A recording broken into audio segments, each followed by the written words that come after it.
You know, I remember when the internet had a different sound. It wasn't just clicks and scrolls. For a good 10 years it had a voice, a loud, brash, fast-talking New Jersey accent. That was the sound of Gary Vee. Gary Vaynerchuk. Now there's a name I haven't heard in a while, but for a decade, he was everywhere. He was the king, the oracle of the digital age. He didn't just have a finger on the pulse, he was the pulse. I'd watch him on that YouTube screen of mine, this ball of energy in a baseball cap, pacing like a caged tiger, talking a mile a minute about content, algorithm, hustle. And my goodness, did people listen? From kids in their dorm rooms to CEOs in corner offices, he was the guy. He had the golden touch. He'd invested in Twitter, Uber, Facebook, before they were what they became. He saw the map of the new world before most of us even knew there was a new world to discover. And he sold a powerful dream. You can do it, grind, hustle, crush it. He'd shout it from the stage and the crowd would roar back. He'd charge $200,000 just to say those words to a room full of suits, and they'd pay it, grateful for the baptism. He was the preacher and the gospel was entrepreneurship. For 10 years he had no competition. He was the only game in town. But, you see, there was a crack in the foundation, a rot in the wood. I saw it early, but I thought it was just part of the show. The passion, the jerseyness of it all. It started with the jokes. Not the kind that makes you laugh with someone, but the kind that makes you wince for someone. He'd find someone in the comments or bring some poor soul on a video and he'd just eviscerate them. Mock their business idea, belittle their ambition, make a sarcastic spectacle out of their dream of a simple garage sale. He'd tear them down to make a point, and the point was always the same: I'm better than you. It was never just I know more, it was I am more. He'd coat it in a layer of tough love, of real talk. He'd say he was just being honest, that the world was tough, and he was preparing them. But you can't prepare people for a storm by constantly knocking them over in the sunshine. The threats, too. If you're not working 20 hours a day, you're a loser. If you're sleeping, I'm winning. The statement was always lurking under the surface, in the smirk, in the tone, I'm better than you. You won't make it. And for 10 years the audience ate it up. They mistook the belittling for motivation. They confused his arrogance for confidence.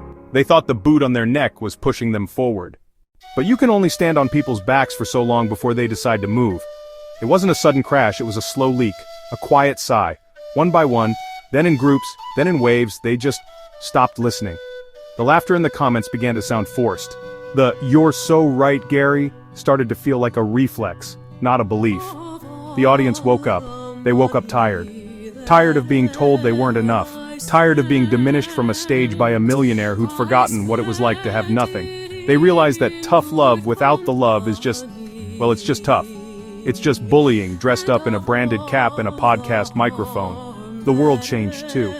It started valuing empathy, kindness, community.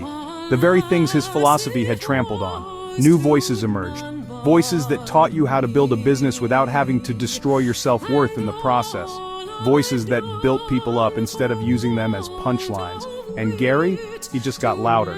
The more the audience drifted, the more he doubled down on the shtick. The sarcasm got sharper.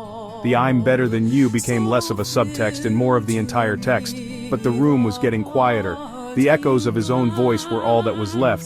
You ask about him now, today, he's a ghost. A echo of a shout in an empty room. Oh, I'm sure he's still out there, probably still making videos, still tweeting, still trying to sell the same dream. But the magic is gone. The audience that once worshipped him doesn't hate him. That would require too much energy. They're just indifferent. He's a nobody to them, a footnote in their personal history, a lesson learned about what kind of leader you shouldn't follow. He built an empire on the idea that he was better than everyone else. And in the end, that very idea isolated him. He was so busy being the king of the mountain, he didn't notice that everyone had left to build a better valley somewhere else. He dominated YouTube for 10 years. But you can't dominate people forever. Eventually, they want to be seen and heard and valued, not crushed. So that's the story of Gary Vee, a man who understood the internet better than anyone alive, but forgot to understand the people who lived on it. He had the world in the palm of his hand, and he kept squeezing until one day he found himself holding nothing but dust.